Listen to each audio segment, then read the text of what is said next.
wordt dik 10.000 euro. Dat wel. Dus dat is heel wat geld. Het museum Estjerrewacht Observeum in Burgum had last van lekkage. Er is een probleem met het dak.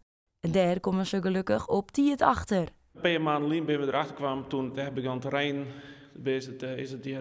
Zeggen we dat je wat wetter lijkt op het groen. En dat is echt, dat is net mooi. Dat kan ik gevaarlijk wezen voor de bezoekers. De luiken die sluiten eigenlijk nog net meer goed. En dat moet gerepareerd worden.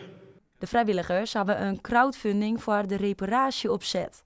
Omdat er zo gauw als mogelijk wat ondien worden mat. Het is zo van, we hadden hier een kijker staan in de koepel. Die is een heel oude kijker van ongeveer 40 à 44 jaar oud. Die is makkelijk door een boer. En die lenzen kunnen dan vochtig worden. En dan kan mijn vrouw kan dat bij Ruiten kan er gingen. Op dit stuit steert de teller op €145. Het observeum had dus een lange wij te gaan voordat het dak repareerd worden kan.